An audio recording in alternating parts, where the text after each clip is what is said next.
the mission of a sort of grassroots initiative that Eric started in response to a bit of fear, in response to 9/11 and a sense of what was America's identity and what kind of conversation were we having about this. And art traditionally has had a role in times like this of providing, whether it's some sort of solace or some sort of idea orientation, to help us wrap our minds and arms around the problem. And from that, Eric, you came up with a mission. You took the bull by the horns in a way that government agencies can't and started something very, very powerful. And I thought this would be a good moment for you to talk a moment about it. Sure, I'd be happy to. It actually was a very simple idea. I think if I had known what it would take to actually make it happen, I would have left it at a good idea. And it came out of conversations that I'd been having with my friends. Actually, they weren't conversations. They were me listening to a tone that conversation seemed to take, which always and quickly turned to anxiety, to feelings of unsettledness, to a kind of sense of an uncertain and maybe even no future. And I was sitting one day and thought, you know, it's like maybe you could say that we're suffering an identity crisis, that we don't have a strong enough, confident enough sense of self, a sense of our own powers, our own industry, our own creativity to push through this thing that is gripping us. And it's something that is, you know, I mean, as I said, 9/11 was certainly a catalyst for us because it exposed the vulnerability that we had not known that we had.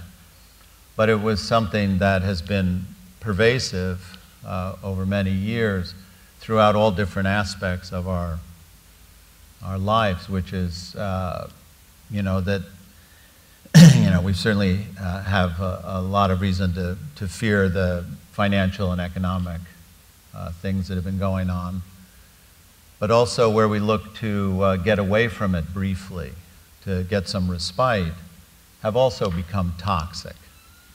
You know, you take a walk in the woods, and one of the things you're thinking about while you're enjoying nature is the loss of nature. You start looking around for dead birds because you're worried about West Nile fever. You know, there's something that makes getting away difficult. You break bread with your friends, several of which have eating issues, dietary issues.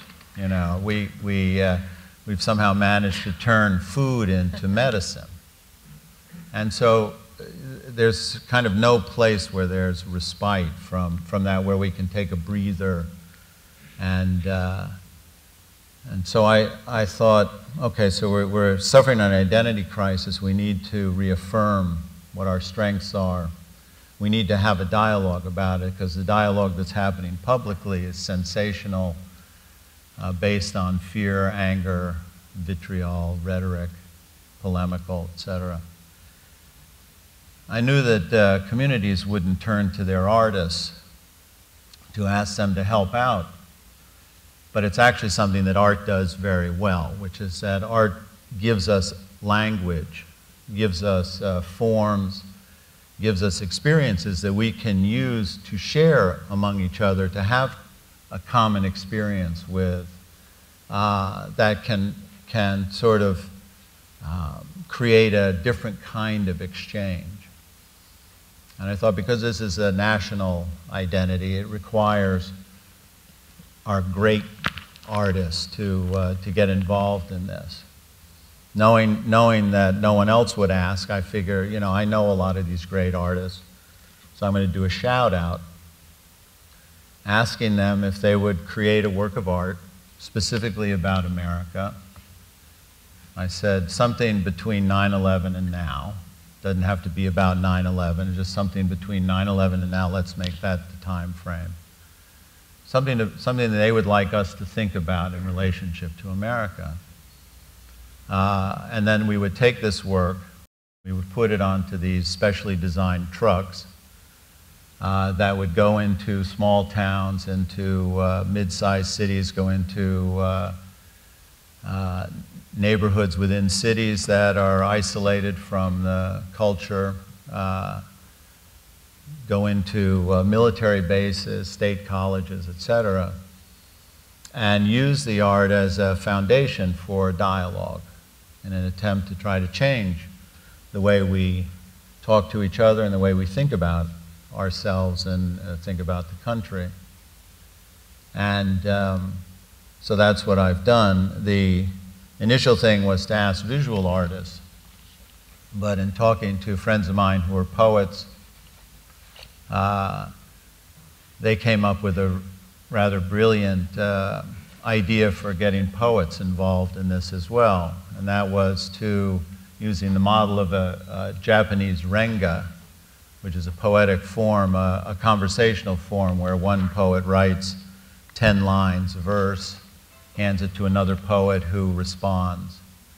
That we would do that with what turned out to be 54 of America's greatest poets, where one would start, Robert Pinsky being the first to start, wrote 10 lines and then passed it on. And 54 poets later, Robert Pinsky started out, by the way, writing from Massachusetts, from the Atlantic coast. 54 poets later, Robert Haas is looking out over the Pacific. So they created an epic American poem that travels across the country, travels across a timeline, specifically about the experience in the last several years. Talking to playwright friends of mine, they came up with a great idea for how playwrights can participate in this, which is to get great American playwrights to write 3-minute dialogues, which would be performed inside the exhibition spaces. These dialogues would be like conversations overheard. And we would get local actors wherever we go, and what they would do is when there was enough people to make it interesting, they would go into one of the dialogues that had been created for this. Sundance Film Festival and Tribeca Film Festival got involved with me in this and curated 2 90-minute short film programs based on the themes of America. And then we curated a host of singer-songwriters who either wrote songs specifically for us or have given us songs that relate to the themes of the show. And so what we have is, and I apologize to the dancer that we weren't able to figure out how to get dance we can talk. Maybe into that. And maybe we can, but I hope we could actually. But short of that, we have a multi-dimensional experience. My thinking on the trucks was that it's a vernacular that is less intimidating than other kind of cultural institutions. It's a vernacular that people understand on a lot of levels. It delivers stuff to your It worked town. for Scott Brown, so. It's worked for circuses, it's, medicine shows. It works. And so I was thinking this is one way to break down some of the intimidation, some of the stereotyping that the country feels towards the arts, break down some of the elitist, aura around the arts. And the other was that given that the language of art has become idiosyncratic or so highly personalized that it's often difficult to get a hook into how to look at what the artist is presenting to us, that I feel certain that if people entering the trucks know one thing, which is that no matter what they see inside, it's all about America. And that they can use that because it's a shared thing. It's something they know a lot about as well, have feelings for as well. They can begin to measure how the artist is interpreting that experience, how it fits into